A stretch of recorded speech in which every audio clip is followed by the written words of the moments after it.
Yo, what is good, everyone? Welcome back to another episode of the Renegade Roundtable podcast here on the channel. I am Jeffrey Kirby. As you can see, we have the man, the myth, the legend himself, none other than Brian Reynolds. Caleb. How are you doing today? I'm doing great today. Got the draft tonight for the Penguins. We'll see who our future Penguin or if we're going to trade him away. We'll see what happens there. Yeah. And Pirates got game 2 of a doubleheader. Already took game 1 to not Columbus, Cincinnati today. Columbus, Cincinnati, same thing. You know, it's a good day. Kris Letang got signed. It's a great day. Oh yeah, I mean that was something that we all were kind of expecting today, which was great for you and me. And I apologize if I sound like this. I feel like complete crap, so I'm trying to push through.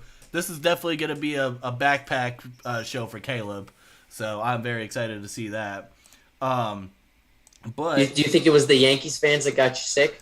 I don't know. And, you know, speaking of which, our question of the week is, why do Yankees fans actually suck? And to be quite frank, they're just arrogant assholes. Because, so if you guys did not watch the vlog that me and Caleb did when we went to PNC Park on Tuesday, go and check that out. That was that was a fun time doing that. That was a fun time just overall in itself. Watching the Yankees spend $1.5 million in payroll to get their ass whooped by the Pittsburgh Pirates. So that was great. But for me, the thing that I look at is when we were sitting down before the game and we had someone, we had some arrogant asshole Yankee fans as usual sitting behind us, and they go, you know, I do appreciate the Pirates because, you know, they just send, you know, their players get good, and then they just send them to the Yankees, or they just come to the Yankees, or whatever, blah, blah, blah. Yeah, and, like, we don't want to portray, like, this wasn't, like, a drunk young guy. This was, like, an old guy who was there with kids, but he still was, like, first thing right off the bat, that's what he said. Yeah, this was before the game started. Yeah, and then, you know, when Vogelback hit that home run, he's back there talking. He's like, man, they're celebrating like they just won the game. Well, I'd like to see what happened if one of their guys hit a home run, but on Tuesday they did not hit any home runs. So yeah, they didn't. No, they didn't have any home runs. So like I don't know. It was just a little annoying. And then obviously at the end when Bednar's just tucking him into bed, shutting him down. Listen, that was great. You know, that was my first experience getting Renegade in PNC Park, which was kind of cool. Because I remember my first experience just overall getting Renegade at Heinz Field last year. That like sends like a weird feeling down into your spine that you're just like, holy crap. And that's exactly what happened again on Tuesday. And that was just a blast. And, of course, we got our Bill Mazeroski bobbleheads. Of course. It's not going to show. Hey, there we go. There we go. But I'm going to do a show like this. Yeah, so there's that so there's the actual bobblehead. I kept mine still in the box. No, mine is still in the box too. This is just my weird background. I was only picking up him. Like, see if I can't get the box.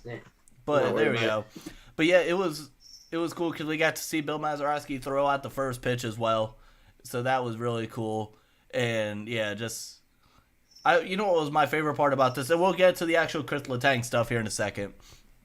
But I thought the one thing that was really cool is anytime the Yankee fans started "Let's go Yankees" chant, that got shut down so quick, and then it became a "Let's go Bucks" chant, and that was so loud.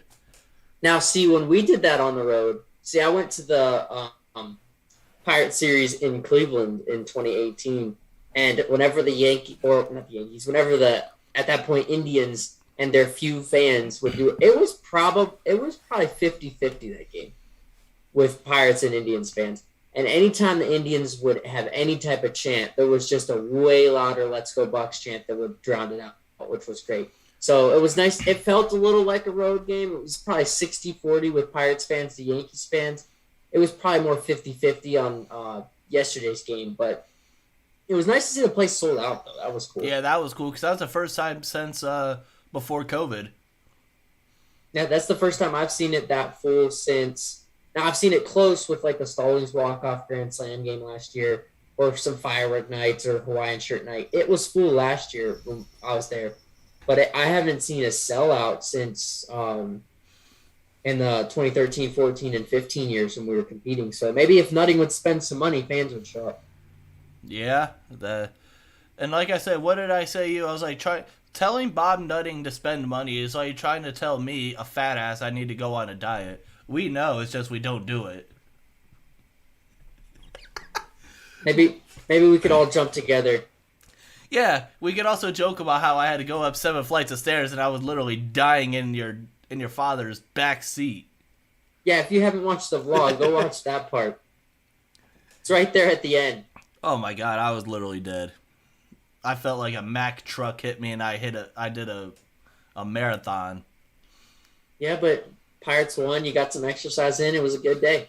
It's apparently, if that's how we want to look at it. But what we do need to get into, obviously, our real opening topic is, obviously, Kris Letang. He is now a Pittsburgh Penguin for life. He got it was a 6-year, $36 million contract with an AAV of 6.1, if I'm not mistaken. 6.1 for 6 years, yes. Yeah, so that was very cool to see. And for me, the way I look at it was, it helps when you look at that annual average value, 6.1. That's lower than what he signed back in 2014 when he signed that 8-year deal, and he had an AAV of 7.25. So now you lower that a little. You lower that, which is nice because now that opens up some flexibility. On top of that, you had re-signed Casey DeSmith, which we'll get into that here in a minute. But I thought that was really cool. And well, yeah, because people were saying too he was probably going to get like 10, somewhere north of 10 on the open market. And he just played his arguably best season that he has played in his career, and he's still playing top line minutes. And like we said in a couple weeks ago when we were talking about it, who would be harder to replace? You can't find a top line defenseman like that for that cheap. And yes, I see people are complaining about term, but here's the thing: term matters if you got a young team and you sign somebody old and you're getting into your window. Term does not matter when your core is 35 years old for Letang. Crosby's 34. Malkin is 35. Your age doesn't matter. Term doesn't matter. Go out, try to win now for 2-3 years. Okay, back end of that Letang deal. It even helps on the opposite side. Yes, maybe his 39, 40, 41 years, he's not actually playing great top hockey line level. You put him down on the third pairing. You put him down on the second pairing. You know what he is? He's then one of the best veterans in the business who can help mentor any young guy that you have come up and play on a pairing with him. So, yes, it's a long term, and yes, people are annoyed about it, but it helps lock up one of your stars for a long time, and this move makes perfect sense. Now, you freed up some room. Let's go see if we can't get this Malkin deal done, and let's go. I mean, it's starting to come out that it doesn't look like they're necessarily going to bring back Raquel. It'd be nice to see if they brought back Raquel, but I don't necessarily know if they're going to target him. You're going to have to bring in a winger then to play on that second line. And if you don't bring in Malkin, I've heard Trocheck's being thrown around. Obviously, if you're going to pay that kind of money, I'd almost rather just keep Malkin over Trocheck, but people are throwing around Trocheck because it's a hometown kid. But it's exciting to see where they're going to go with the lines going into next year. But honestly, I'm glad they locked up Letang. I mean, yes, Casey DeSmith, people a little frustrated that we didn't go out and bring in somebody else, but and he got a pay raise to add on to that too. But if you look at it, you bring him in for 2 years. Jari only has 1 year left on his deal. That tandem last year was a top 5 tandem when it comes to save percentage. And yes, they were hurt at the end, but it's a freak accident when both of your goalies roll into the playoffs hurt. That's not normal. So I was a little frustrated at first, but just locking him up is good. Locking up Letang is good. We still have, I don't necessarily know. Well, then, because I have a question, too. We have 15-3 left in cap space. So, say you bring back Malkin at somewhere around, 7. Crosby signed at 8.7. Say we bring back Malkin for 7.1, to fit along with the number. That leaves you with. So, if you have 15 and you sign him for, we'll just throw that in the middle, you sign it for 8, that's what, 6 million, 7 million that you would have left? Yeah, you'd have. Well, I'm thinking probably 7. I'm just looking at the guys here that they have to bring back. Okay. You have probably about 8 million, 8 million in cap space that you got to bring back, and that brings you enough to bring in some solid bottom 6 guys and a solid second line winger. Well, so here's my question too, because there's a couple players on this team, and that's almost sounding like I'm doing an interview because it's damn near what it is at this point. This is my way of learning, because there's a couple players that are free agents for the Penguins in 2023. You have guys like Teddy Bluger, you have guys like Brian Dumoulin. Do you think there's out of those two, if you had to pick, and also Jari is a free agent as well. So if you look at it, out of those 3, which one do you think is probably good as gone? If you think there is one that's going to be good as gone. I could see, so there's 4 notable ones when it comes to next year. We have Jason Zucker, Teddy Bluger, Brian Dumoulin, and Tristan Jarry. Those are our free agents as next year. I could see them, Zucker's 30. He didn't necessarily have the production we wanted. Now, it'd be nice to have him play on that second line if he stays healthy, but he has been just hurt. And with a $5.5 million cap hit, I wouldn't be shocked if they move Zucker this offseason to try to clear up some cap space. Now, when it comes to Jari, I think Jari's going to stay around. I think they're going to get a deal done with Jari. Which that brings up another conversation as well here in a second, if you know where I'm getting to. Something small. He's going to Minnesota. I was going to say. No, we'll get to that in a second. And then Dumoulin, here's the thing. Yes, Dumoulin is Letang's linemate. He's been playing top line minutes. Dumoulin has fallen off. Now, we know Matheson can't play top line minutes. Marino, who we have for a long time, has been playing well with Matheson. So those two could play second line. And then you have Pedersen, you have Ruedel with Mark Friedman. So I'd see Dumoulin, and we have Pierre-Olivier Joseph sitting down at or over in East in Wilkes-Barre. I could see Dumoulin getting moved this offseason to clear 4.1. I could see Zucker getting moved to clear 5.5. Yeah, but I feel like, too, the thing that I've been hearing a lot of when it comes to Zucker is, is there anyone that's really going to want him? Because I've seen he's been a big buyout candidate. See, that's the thing. If you're going to buy him out, I wouldn't buy him out. I'd just let him ride out that 1 year. But you could move him with picks, trying to get younger, like maybe Kapanen's rights and Zucker, just to get someone, Seattle and Arizona of the worlds, like those, or Detroit of the worlds, that would go in and take a little bit of a cap hit, maybe throw some picks in there, just to house those older guys. Like, Zucker is a good player in theory, and it just kind of goes to how you're going to build your lineup for next year. Like, we obviously know it's probably going to be Rust, it's probably going to be Crosby, it's probably going to be Gensel at the top. That second line right now is Zucker. Like, all the guys you have left, you have Carter, you have Brock McGinn, you have Bluger. It's probably going to be Carter's the third line center, Bluger's the fourth line center. Yeah, Zahorna and O'Connor, they're probably both making the team somewhere in that third or fourth line.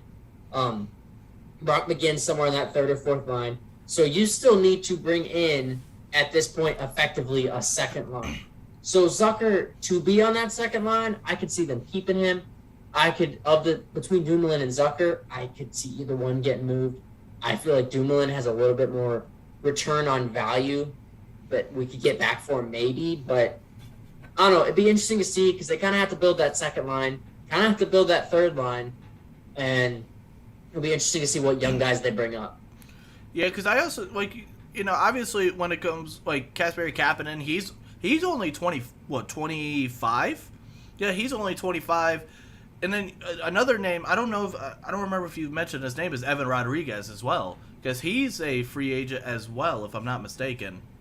See, I'd like him to bring back Rodriguez, and I also, for the half of the year that he's on fire, and then the other half of the year that he's nowhere to be found, I don't want to bring him back. So that's a tough one. It depends on how much you can get him back. If you can get him back in the $2 million range, I don't know if I'd mind it. I don't know much more than that. And then Kapanen kind of felt like Kapanen had a really good 2 seasons ago, in that 2021 year.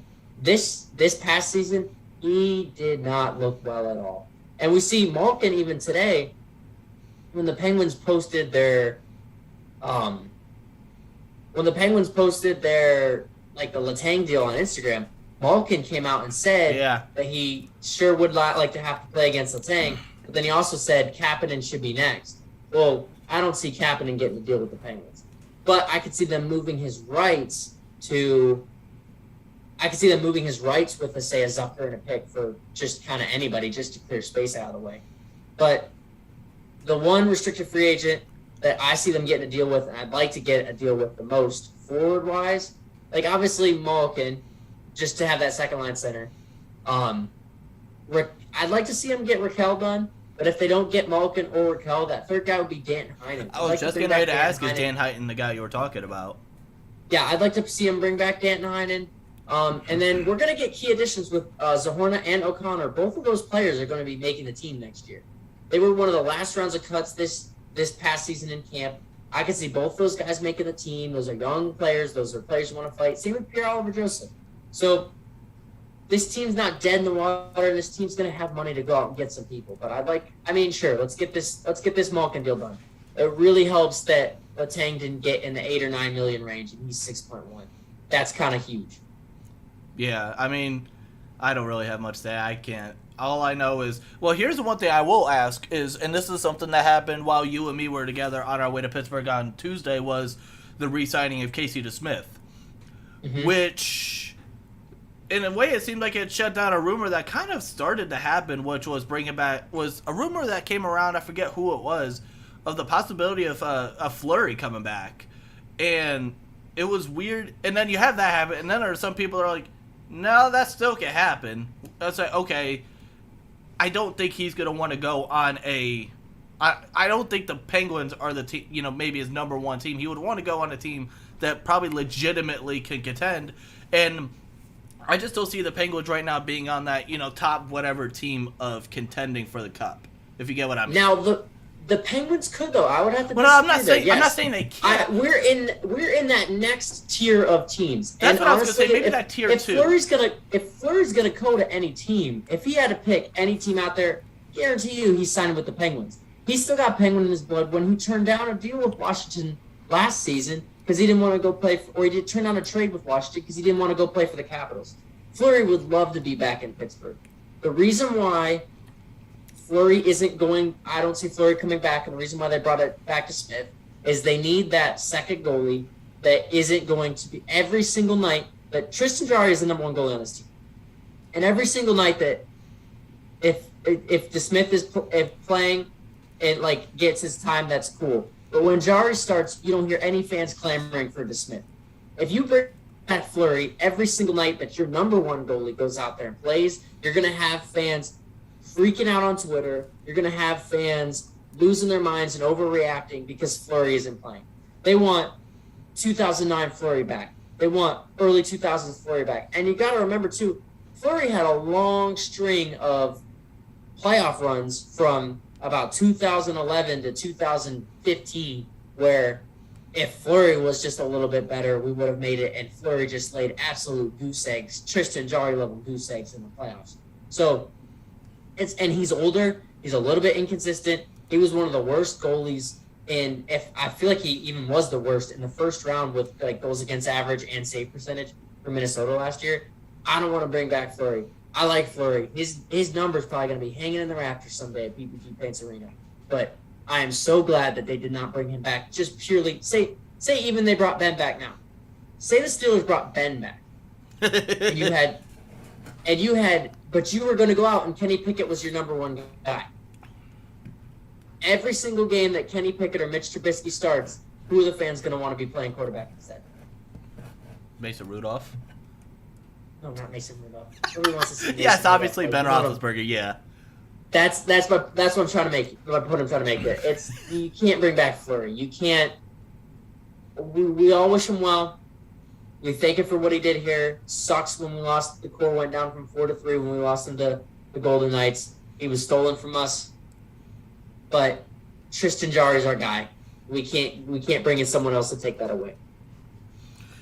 Yeah, I know there are some people, especially after the second series 2 years ago against the Islanders, it seemed like if you mentioned Tristan Jarry's name, you were going to get beat beat down like hell because of how bad that performance was in that series. Then obviously last year he didn't get to play at all in the playoffs outside of Game 7. It was Game 7, correct? Yeah. And so we really didn't get to see much of him. So it was kind of like one of those, all right, let's see what happens this year. Because he had that bounce-back year last year coming from that terrible performance that he had against the Islanders in that first-round series in the playoffs. Yeah, he bounced back. He did well. He was playing hurt at the end, and it wasn't on his fault for coming back. I feel like if he's healthy going into that series, if even DeSmith is healthy going into that series, we win that series. But it's just bad luck. But for all those fans who are saying bring back Fleury and get rid of DeSmith and Jarry because of the playoffs this year are ridiculous because they clearly don't remember 2013. They clearly don't remember 2012. They clearly don't remember the years where Fleury just absolutely fell on his face and was the reason that we got knocked out in the playoffs. Yeah, because I wanted to look real quick. Hey, Jarry's only 27, so that's good to see because you'll keep him around. Once you extend him if you can, he'll be around for a while. So in that blah blah blah blah blah. So last year in the 2021-2022 season, he had a .919 save percentage, which what would you is that considered good, average? You said 919 save. That is good. Anything really above 9 is good. It's not great. It's not amazing. So it'd be like if you had like a 3 something ERA.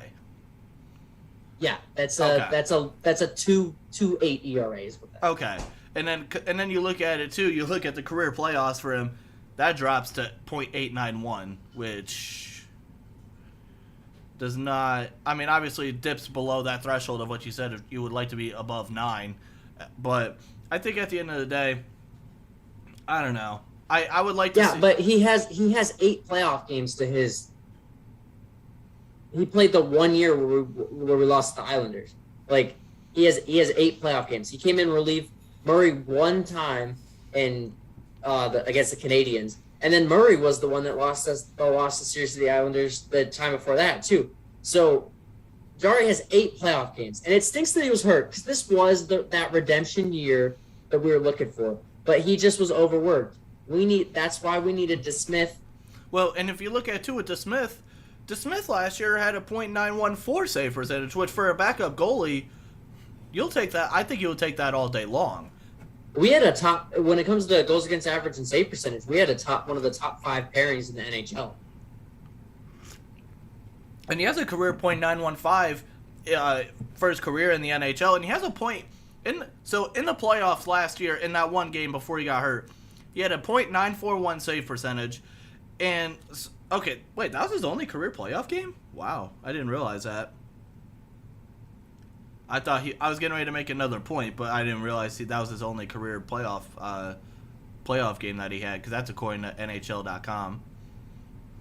Yeah, it's both of our guys don't have playoff experience. Matt Murray and Louis Domingue have played more playoff games than these guys in the last 4 years. Oh, geez, Louis Domingue. I wonder what's going to happen with him.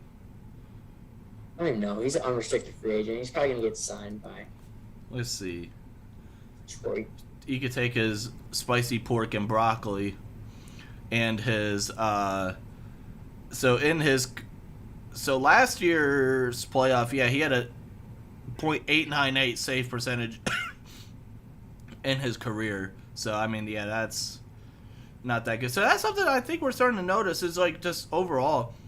Obviously, with limited experience, Louis Domingue doesn't have, or in the playoffs, it seems like they just don't play as well. Now, Casey Smith, we have, less than 1 game of experience out of him. Jarry is not that much either, but it just, I don't know, is it just something about the lights being, the lights being a little bit brighter, where they just not fold like but it's just like they don't perform as well. Now, part of that too is the fence let him down. He was hung out to dry this series. He was hung out. They were hung out to dry last year too. According to a certain Twitter account, I'm not even going to give him or her the time of day. If you're a Penguins fan on Twitter, you know exactly who I'm talking. I ain't giving him the time of day, but you know exactly who I'm talking about. That I sent you earlier. That just was absolutely clowning the. I didn't get that. Okay, shut up, Siri. But the one guy who was just completely shitting on the Kris Letang signing. Just go, you know what? I'm going to pull up the Twitter account. I just want to see some of the reactions. I get it. Fans are complaining about the term, but term is just fine when you're... Yeah, but also at the end of the day, for half that contract, when you're still going to have your core of your team, he's only going to be getting 6.1, which is lower than what he was already getting to begin with. So at the end of the day, to me, yeah, even as someone that doesn't know much about hockey, the term was like, I was a little bit shocked because it seemed like we were only going between 3 and 5.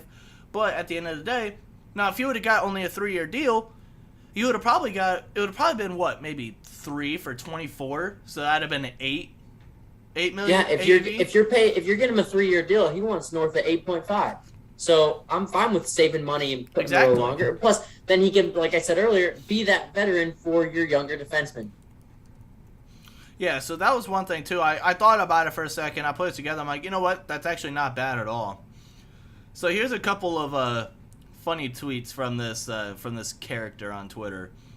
He said the Penguins just guaranteed that they won't win a single Stanley Cup for the next 6 years so long as Letang is on the roster. A sad day in Penguins history. And he got absolutely demolished to where he had to literally mute his mentions. And then there was a couple more where he just goes off for it. That, I don't know. I just saw that and I was like, yeah, you're kind of a clown. Mm-hmm. Actually, a big clown. I didn't know the circus was around because apparently that's what he is. That's where he's at. Now it'd be cool. Look and see if we can't get some of these guys moved. Yeah, during the draft tonight. But one of the things, and I know you don't know this because I know you don't pay attention enough, and I guarantee you probably haven't seen this. I'll be shocked if you have. But the schedule came out yesterday. I did see this. Okay. But in March, we have a certain 3 games or three out of 4 games against a certain team, which it's a division team, so you only play them 3 or 4 times in a year. And 3 of the time, we're playing this team 4 times, but 3 of them come Sunday, March 12th. You're at home versus the Rangers themselves. Mm-hmm. Tuesday, you're at home versus Montreal. Tuesday the 14th. Thursday the 16th, you're at MSG. Saturday the 18th, you're at MSG. So that's 3 games in a week against the New York Rangers, which is unheard of in the modern NHL, except outside of the COVID year where you're playing a team that much in a row. It's going to feel like a little mini revenge playoff series, and I am all for it. And also, you see that the home opener for the Penguins, and it seems like from a lot of what people were saying is that first game against Arizona just seems like the most anticlimatical home opener you could have. Like, at least last year, now we didn't start off at home, but at least last year we went down to Tampa Bay where they were the reigning champions, and we got to destroy them, which was nice. I mean, you get Tampa that second game of the year at home. The hard part is you're playing, of your first 21 games, you're playing, 14 on the road? So if you start off slow, you're going to dig yourself into a huge hole in that first month and a half of the season. There's going to be a lot of people who are going to look at that team then and won't see all the home games coming up at the end of the year and are just going to be clowning them for their record. Yeah, for the month of October, it's literally 6 away games to 3 home games. Yeah, November's even worse. It's 1, 2, 3, 4, 5, 6, 7, 8. 8 away games and 1, 2, 3, 4, 5, 6 away or 6 home. Yeah, they are playing too many games on the road to start the year. It's 2 to 3. Which it'll be interesting. It's going to put a big test on this team. Which we'll be all excited to see what's going to happen with that. You know what else I think we should not be excited about, because a lot of people may be a little bit mad at it, but it's something that we still need to discuss. Is Jose Quintana and David Bednar good as gone? And the reason why the reason why I asked that, Quintana's been pitching well. Bednar has been one of the better closers. I would think now. I would like to see maybe the Penguins extend Quintana, but at the end of the day, it almost maybe seems like that's kind of what he was going to be here for. If he could pitch good for a half season, trade you to a contender, we'll bring in some more prospects and build for even more into the future. Which, I mean, would not surprise me, but it would also kind of suck at the same time. And then it goes with Bednar. He's been one of the better closers in all of baseball. See, I don't see Bednar getting moved at all. Oh no, that was something for a while. That was rumbling. That was hot. It was scorching hot. Well, the thing is, Pirates fans on Twitter, and I get it. It wasn't even fans. It wasn't even fans. It was writers. Well, people have a good reason to say that the Pirates are just going to trade off everybody, but they just brought him in. He's a Pittsburgh kid. I would be shocked if they traded Bednar. Now, when it comes to Quintana, you're right. You signed that guy to come in, be like a Tyler Anderson, and hopefully get a good deal for him. Is it really going to hurt if he's not playing for us the last 2 months of the season? Are the Pirates really going to fall out of a wild card spot? No.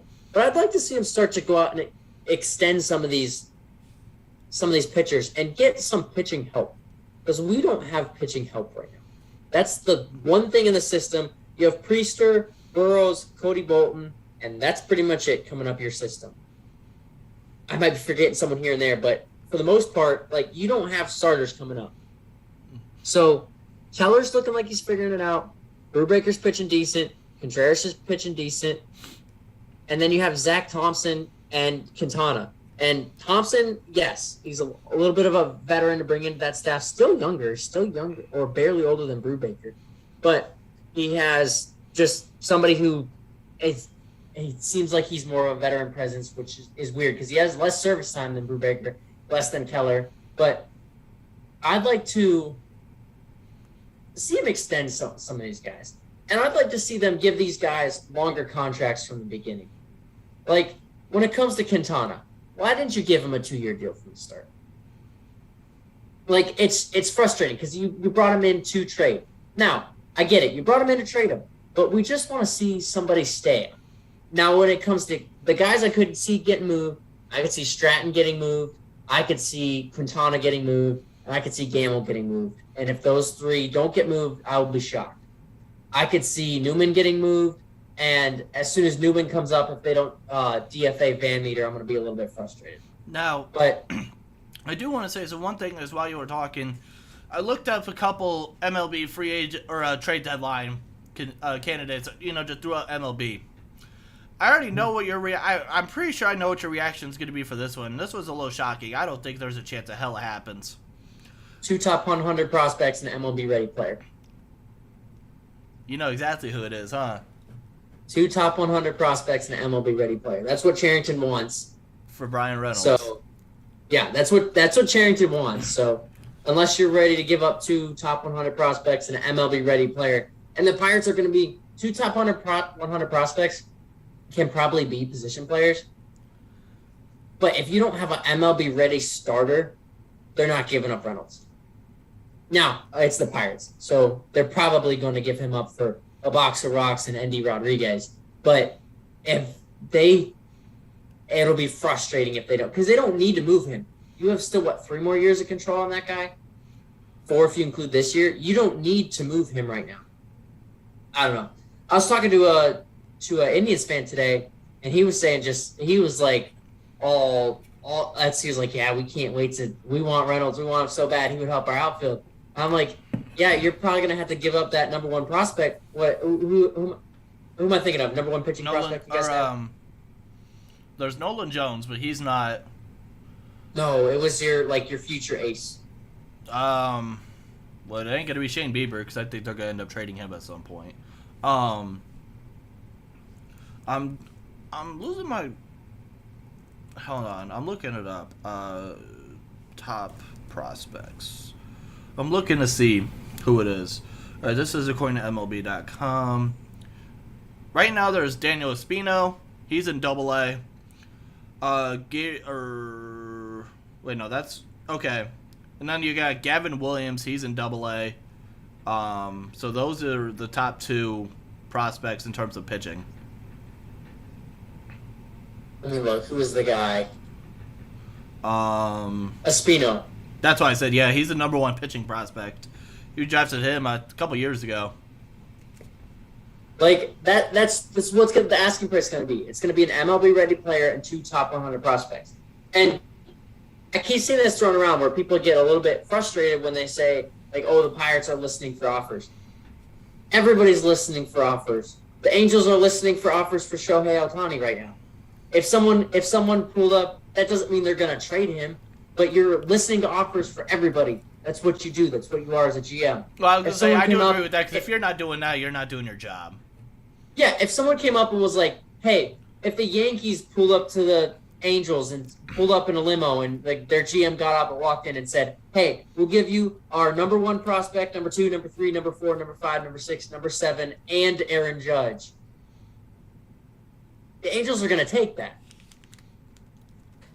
Well, it does seem like the Angels could be stupid at times. And then Hunter says, give us Brian Reynolds. It's going to be... We have Oscar Mercado, okay, who just came back again. It's going to be 2 top 100 prospects, and it's going to be an MLB-ready pitcher. That's what Cherington said he wanted. I will be shocked if Reynolds gets moved this year. Yeah, I don't think he would, but, I mean, in the offseason, maybe. Maybe. Yeah, I'd like to see him extend Reynolds. You paid Hayes, go pay Reynolds. You think you want to please Pirates fans? Go out and sign a pitcher in the offseason.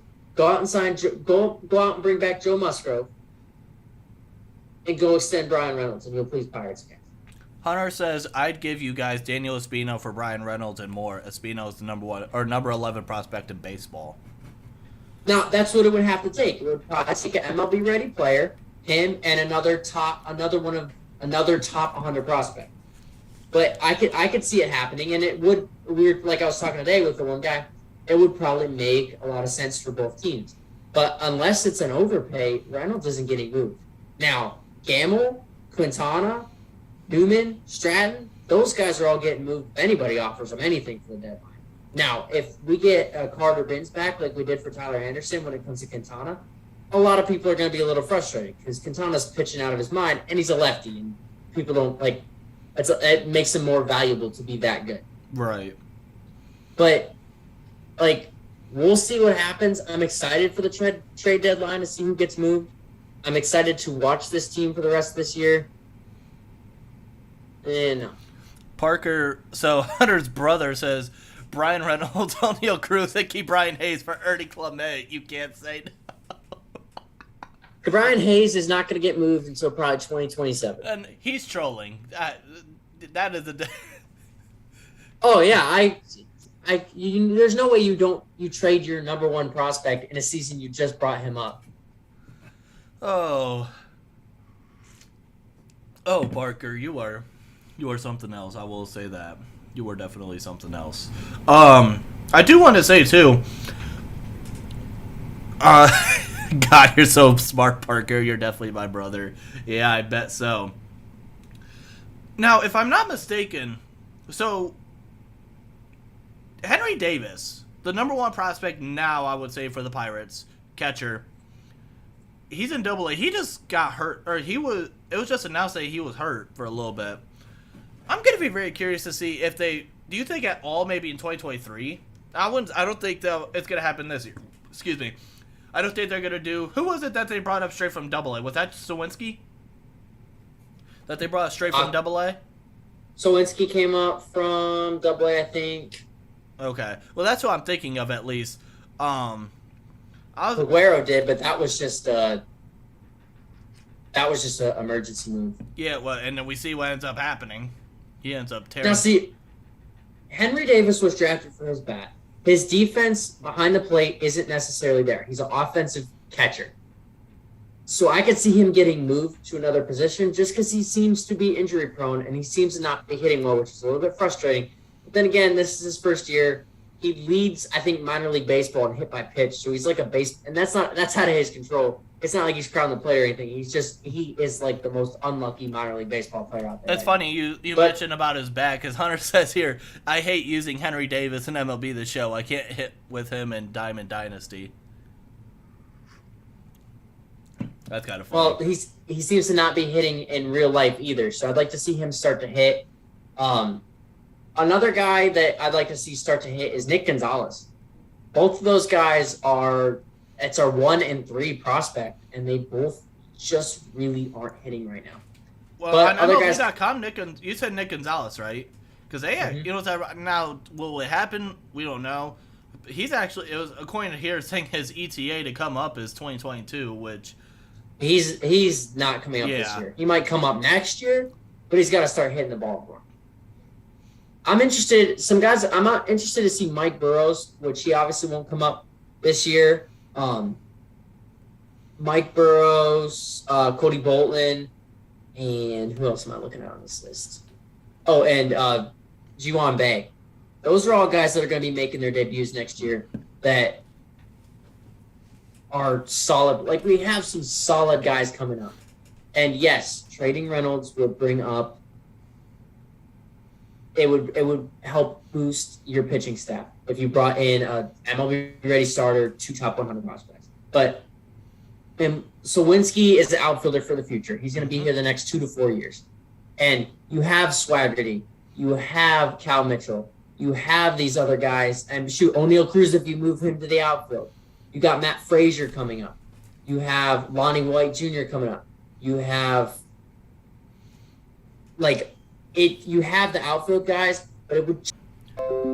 Okay, there we go. Sorry about that, guys. We were having a quick technical difficulty, but we are back. So Hunter brings up a question of, how do you guys think O'Neal Cruz is going to be? Like, 100% honestly, not trying to be biased. And it's an interesting conversation to have because, I mean, in terms of batting average, it's not good at all. It's he's batted 200, which, I mean, okay. He's only, 15, 16 games into the season here in MLB. He hasn't even played 20 games yet in his entire career. I think defensively, he will. There's going to be more improvements that happen because at the end, that was something that some people had maybe questioned a tiny bit was his defense. But obviously, we've seen that he's able to make plays. Now there's going to be blunders here or there. We saw that on Tuesday. He had was on the double play, I believe, in the 9th. But and then the bat, it's. I'm not worried about that just yet. Like he said, barely 20 games into this, into him being called up. I'm not worried about that yet. And he's a freak athlete. We've all seen his arm. We've all seen his speed. We've all seen him hitting the ball 113 miles an hour. His problem is he strikes out, but you're going to see a lot more of that plate discipline, and you're going to learn how to hit major league level pitching by being up here. Yeah. Yes, it is way too early to say if O'Neal Cruz is going to be the next superstar, but I'm confident that O'Neal Cruz's bat is going to be serviceable enough that he will play somewhere on this team for the next several years. Here I'm looking something up real quick. There we go. O'Neal Cruz. So, yeah, he has 3 home runs, but he has 13 RBIs, which, I mean, all right, that's not bad. He's even what we saw on Tuesday. I don't think he registered a hit, but he did get another RBI, which was, part of the problem too is he's batting 6th and he's batting 7th, and it's frustrating because when you have like Michael Perez and Yoshi Testudo and Josh Van Meter behind you, teams aren't scared of them, and so they're going to put all their best stuff at you, and they're not worried about them. I would like to see him get moved up in the lineup, get him thrown in with the Chavises, the Vogelbachs, the Hayeses, the Reynolds, the Sawinskis. Throw him up, move him up a little bit in order, and let's see what he does. So then what would you do? So you have Brian Hayes 1, Brian Reynolds 2. So I would probably go Chavis 1, Hayes 2, Reynolds 3, Vogelbach 4, Cruz 5, Sawinski 6. I had this thought. And Hunter, you can get involved in this as well because I know you're a big baseball guy as well. And obviously, Caleb, you're in this as well. I had this thought, and I don't know what made me think about it. When it comes to like MLB and hitting, I'm a little bit surprised that maybe there are some teams that don't like consistently have like a good hitter, like every third. So you have like, between 1 through 3, you have a good hitter at 4, 5, and 6, and then a good hitter at 7, 8, 9. So no matter where you are at in the lineup, you're going to always have to face someone who is a threat with the bat, and not, you get to your top whatever, and then you get to 7, 8, 9, and you have a bunch of guys that swing pool noodles at the plate. Now, statistically, you probably want your best guys grouped together, so that way you have the highest chance that they're going to get on base, and then you can then score them as runs. And you're going to want your guys grouped together just so that way they can't pitch around a guy and then get the next guy out. They have to just go through and see 4, 5, 6 really good hitters. And just mathematically, you see the top of the lineup more than you see the bottom half of the lineup. Because say you make it through 3.5 times, well, you're going to see 3.5, 4.5 times, you're going to see that top half another extra time than you're going to see that bottom half. So it makes sense that you have your best players in the top half of your lineup. Now, I get having a guy in the bottom of the lineup that can play, but there's a difference between good teams and teams with Michael Perez and Josh Van Meter and Yoshi Testugo batting at the bottom. Which, that was something I wanted to bring up too, and this was a conversation that we had earlier in the week. And it was, they were bringing back up Yoshi, and they also brought back up Kevin Newman. And I sent you a couple tweets of how fans were reacting, and you completely disagreed with them. I'll read off one of the tweets.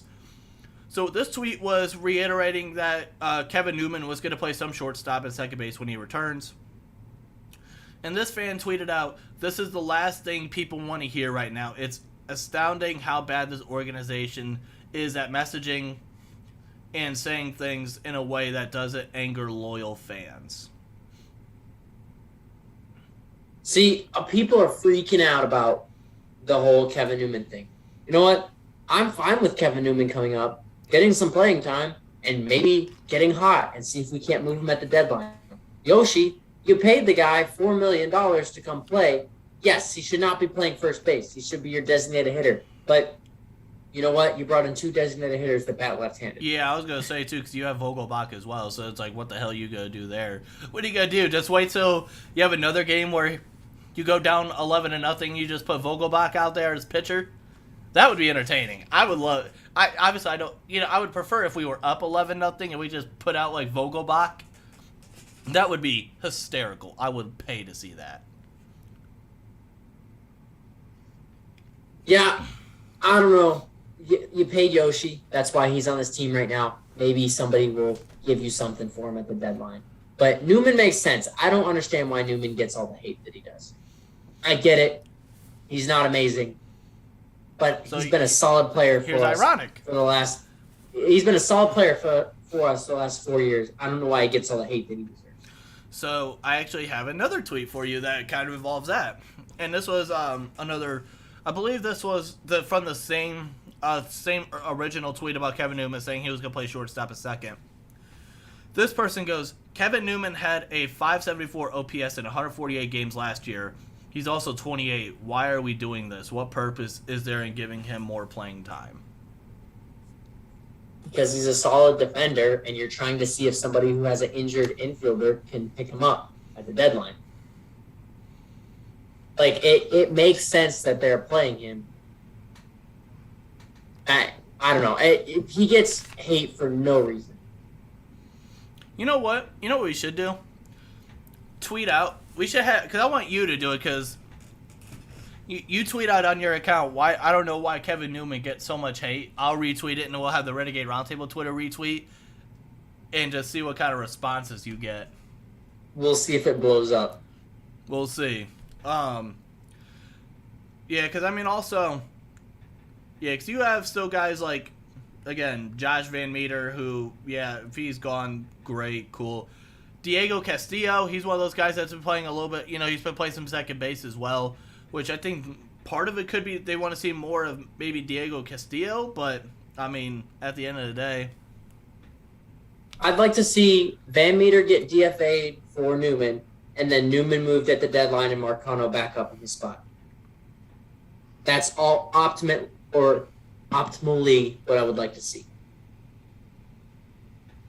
I mean, we'll see. I mean, so if you were the GM, that's how you would do it. And Yes, that's how I was do the it. one thing Exactly how I do it.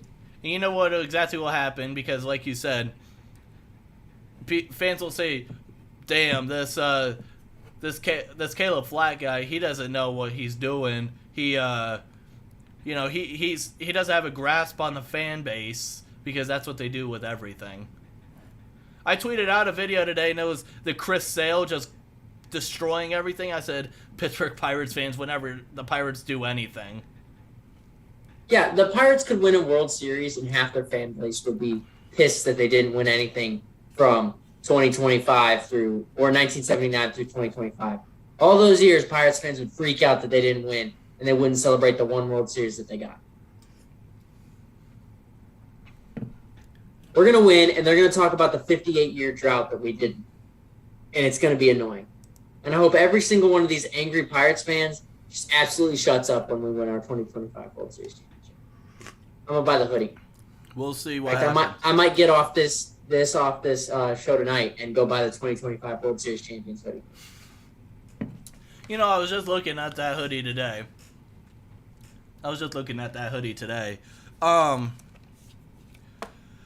Damn, there was one more thing I was going to possibly discuss. Oh, you know what we do need to do? And Hunter, I hope you're still in here. Because at the end of the show, we need to have a little bit of fun here.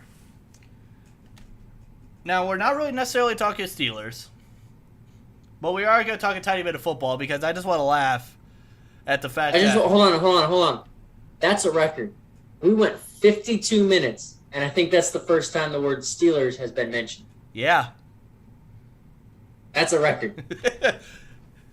Tap yourself on the back. You've become an actual Pittsburgh fan. And because there's finally the drama. Well, part of the drama has ended in an AFC North rival, but there's another drama that begins. And that's obviously number 6, feeling dangerous himself, Baker Mayfield getting traded to Carolina, where they play each other week 1. Boy, oh boy. First and foremost, that game is going to be must-watch, because I just want to see Baker Reagan Mayfield tear the Browns up, because I just want to see their fan base crumble like a moist cookie the way that their fan base did after the 2019 Week 1 game against Tennessee, where Tennessee just obliterated them at home, and it just derailed that whole entire season. That's exactly what I want to see happen again with the 2022 Cleveland Browns and that game against Carolina, because boy, oh boy, imagine Baker Mayfield just going out, having a career game against his old team, and just imagine the headlines that are going to happen after that game. Browns still gonna brown. The Browns are the Browns. Shout out Juju, even though you're not here anymore. The clowns are the clowns. Clowns are the clowns. And what's ironic is you and me were together.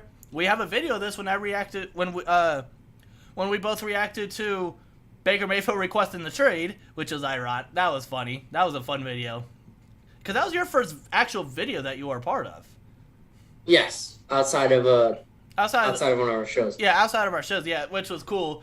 And it was ironic. It was great, because I've been obviously living here. I get obviously the Cleveland sports channels, and I figured, you know what, I want to listen to it today. I just want to see how their fan base is, and boy, oh boy, is it a complete dumpster fire. It is a complete shit show, and I am all for it. Well, another thing, too, that I was just thinking today is, look at Carolina's quarterback room. And if you think we have a mess with Trubisky and Pickett and Rudolph, look at them. Like, they don't even know where they're going or what they're doing. Yeah, because they have Sam Darnold, who was the number 3 overall pick in the 2018 draft, Baker Mayfield, who was number 1, and then you have Matt Corral, who you drafted in the 3rd round and out of spite, because I feel like at the end of the day they wanted to trade for Baker Mayfield way earlier, but Matt Corral fell to them, and they were just, it just felt like it was out of spite, and I just love it. Yeah, I don't know why. I don't know what's going on. Now, between those three, you'd be dumb to not start Baker Mayfield a little bit of a revenge game week 1. I would hope that if Baker Mayfield can't beat out Sam Darnold, yeah, there's a big issue with him. I feel like it's going to be Mayfield and then Darnold and then Corrales third. But I'm going to be interested to see if there's a chance that they somehow try to move Darnold. Who wants him though? Yeah, that's my thing. That's the other thing too. Is like he has 1 year left of his contract, so it's like, will it happen? But I mean, it's a conversation to have. I mean, at least. Maybe offered like Seattle. Yeah, and that's another thing too. Week 1, Seattle and Denver play week 1 as well, so that's a Russell Wilson reunion game coming back week 1. So is it in Denver or in Seattle? Here, let me look that up.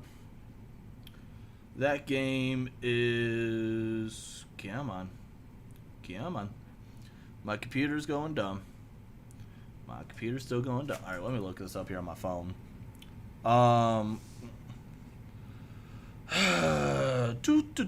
What's up, Zay? How you doing? Hey, you missed it. We talked a whole lot of Penguins and a whole lot of Pirates.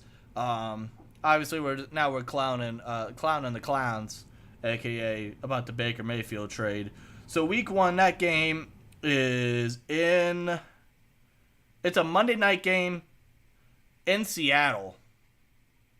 So whoever wrote the schedules out, boy oh boy, did they do a phenomenal job with that. Must-see TV. Must-see television. And you're probably right. No one said anything, but I'm saying it's a good shot. I'll do some sort of reaction video to that game because that game's going to be fun. It's been a while since I stopped by the podcast. Hey, well, we appreciate you stopping by again. Obviously, each and every week on Thursday, 6 p.m., we're always here talking. This is a historic show. Mm-hmm. First time in God knows how long, if maybe ever, that we have not talked Steelers. And you know what? I like it. Because at the end of the day, there's not really much going on. We could force feed the Deontay Johnson stuff again, but I figured, we got too much stuff going on with the Penguins and with the Pirates, so we figured we'll keep on. Yeah, and you're becoming a real Pirates fan now. Let's go Bucks. Actually, let's go Bucks, baby. Let's go Bucks. Let's go get a series sweep. Hey, just want to point out, 3 series in a row where we haven't lost. Beautiful. Did we split with the Brewers? Yes. Did we split with the Yankees? Yes. Could we possibly split with the Reds in about a couple hours? Yes. But which that game starts off in about 10 minutes. Yeah, 3 games in a row where we have not lost. Or 3 series in a row where we have not lost. Progress. Big old you know what number that matters for that Yankees series? 1-1, baby. Hey, at the end of the day, it's more beautiful to think if we played the Yankees and the Dodgers every game, we would be World Series contenders. Well, our 4 worst losses, we were outscored like 76-4. Yeah. So if you just take those away, our run differential is not even that bad. So, I mean, it's bad, but it's not that bad.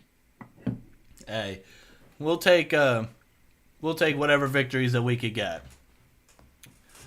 But is there anything else you want to get off your chest or anything before we get on out of here? I got nothing. Go see who the Penguins are going to pick tonight. Hey, yeah. What time is that? 8 o'clock? 7 o'clock? I don't know. What time is that? I don't know. Let's see. It starts at 7 p.m. 7. Yeah, I was going to say it should be starting at 7. All right, so it's going to be going on here in about a minute or so.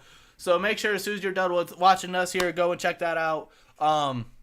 Zay says, since you guys are rambling on, Pitt back-to-back ACC champions.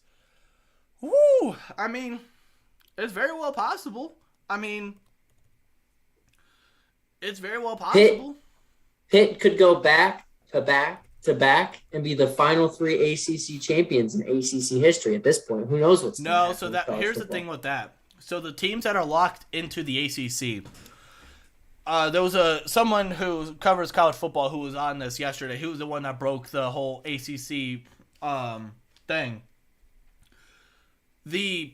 So the teams that are locked into the contracts of the ACC can't leave the ACC until like 2036 or something. So for another 14, 15 years. Now there are small loopholes. Unless the entire ACC is just dissolved.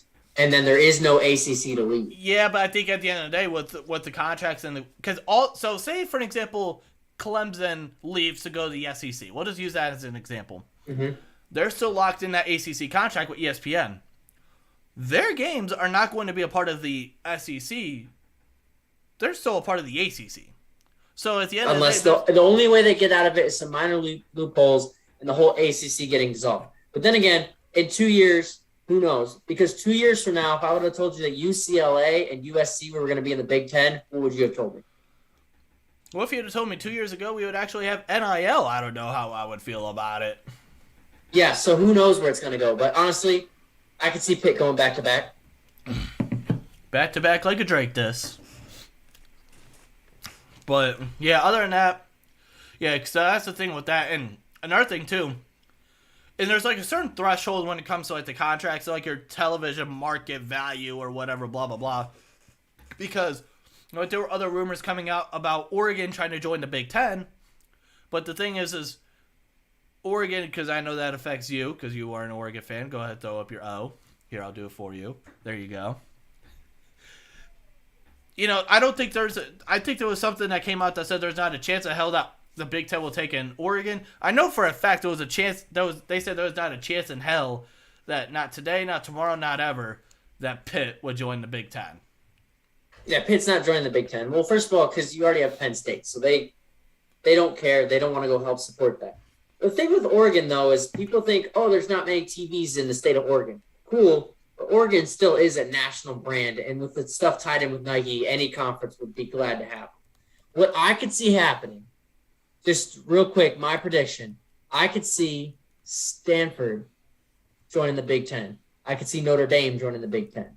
I could see Oregon, Washington, Utah, Colorado, Arizona, and Arizona State jumping ship and going to the Big 12, which would leave Washington State, that other orange team in the state of Oregon, but the other irrelevant team, no one cares about them, and then Cal Berkeley. And those three teams, who knows where they would go.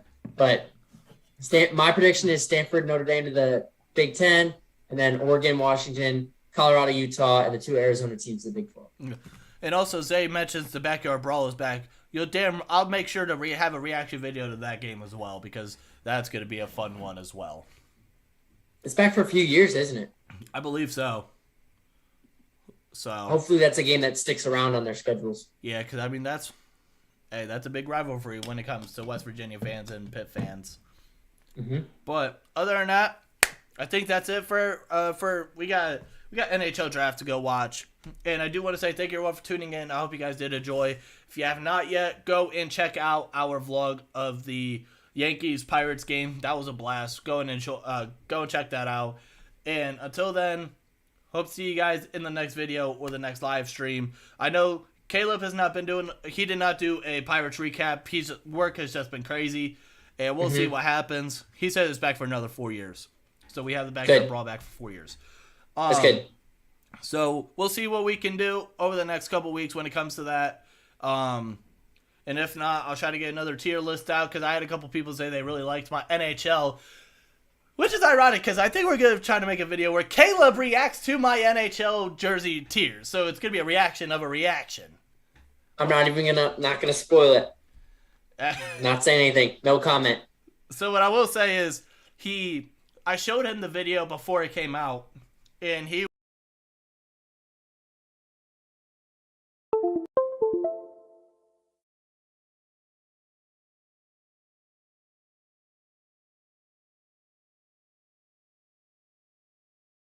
Yeah, we can still hear you.